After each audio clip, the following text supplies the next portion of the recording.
সুনীতিকে ঘর থেকে তাড়িয়ে দিয়েছেন, সুনীতি ঘর থেকে বেরিয়ে গিয়েছেন। সুনীতির পুত্র ধ্রুব, তার জন্ম হয়েছে কোথায়?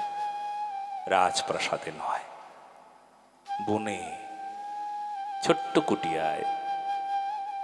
মা ছাড়া আর ধ্রুবের কেউ নাই। কিন্তু তবু ধ্রুব রাজার ছেলে, কিন্তু রাজার মতন না। রাজার মতন অমন রাজপ্রাসাদে জন্ম না হলেও, একটা কুটিয়ায় জন্ম হলেও ধ্রুব হয়ে গেল সত্য সুন্দর। কারণ আধারটা না বড় সুন্দর, মা সুন্দর। এই জন্য জানো গো মা, এই কথাগুলো আমি বারবার বলতে চাই, আবার বলতে চাই। তোমাদের সন্তান জন্ম দিতে হবে ধ্রুবের মতন। মাতা কয়াধুর সন্তান প্রহ্লাদের মতন, দেবহতীর সন্তান কপিল ভগবানের মতন। হা মা, তোমাদেরকে এমন সন্তানের জন্ম দিতে হবে। বহুদিন হয়ে গেছে, আমাদের ধর্ম বড় নিচে পড়ে আছে, জাগাতে হবে। ধর্ম জাগে কখন? যখন ধার্মিক জেগে ওঠে। ধর্ম প্রাণ পুরুষ যখন জেগে ওঠে, তখন ধর্ম জেগে ওঠে।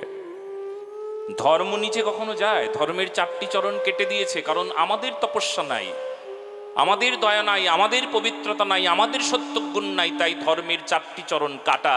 ধর্মের 4 চরণ আবার শক্ত পোক্ত হয়ে দাঁড়াবে যখন ধার্মিক ধর্মকে হৃদয়ে নেবে, স্বভাবে নেবে।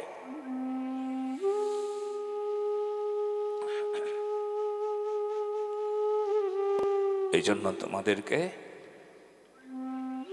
ধ্রুবকে জন্ম দিতে হবে এখন। মায়ের মতন এমন মা না হলে ধ্রুবকে কি করে জন্ম দেবে গো? কয়াধু না হলে প্রহ্লাদকে কি করে জন্ম দেবে? কয়াধুকে কয়েক বৎসর যাবৎ ভাগবতী কথা শুনিয়েছেন। ভাগবত কথা শুনতে শুনতে শুনতে কয়াধুর গর্ভে গর্ভজাত সন্তান ভাগবত কথা শ্রবণ করেছেন মাতৃগর্ভে থাকাকালীন সময়ে। প্রহ্লাদ হয়ে উঠেছে, দৈত্য বংশে জন্ম, কিন্তু হলেন সাধু, হলেন সৎ, হলেন ধার্মিক। কি করে হলো? মায়ের জন্য। মা ভাগবত শুনেছেন। মা যদি অসুর, কিন্তু শুনেছেন ভাগবত। এই জন্য তোমাদের কয়াধু হতে গেলেও কর্ম করতে হবে। আর সুনীতি তো সাক্ষাৎ কর্ম, সৎকর্ম, নীতির কর্ম, নীতিজ্ঞানী। এই জন্য যেমন তেমন সন্তানকে জন্ম দিলে চলবে না। আজকাল ভরে গেছে অমানুষে, মানুষ খুঁজে পাওয়া যাচ্ছে না। তাই মানুষের বড় প্রয়োজন।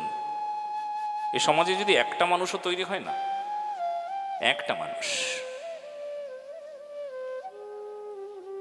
তার স্পর্শে, তার স্পর্শিত হয়ে লক্ষ লক্ষ কোটি কোটি মানুষ প্রাণ পায় একটা মানুষের জন্য।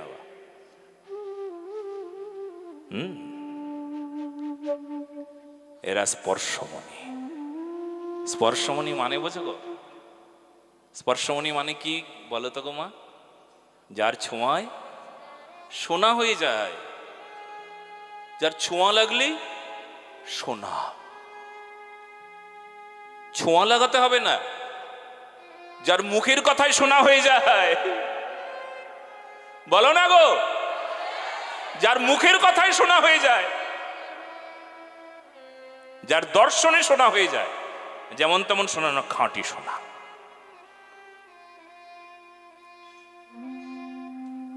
ব্রহ্মাণ্ড তারিতে শক্তি ধরে জানে জানে।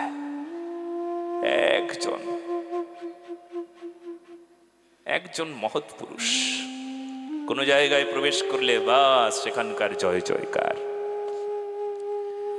কত মানুষের মন জয় করে বুদ্ধিকে স্থির করে দিতে পারে।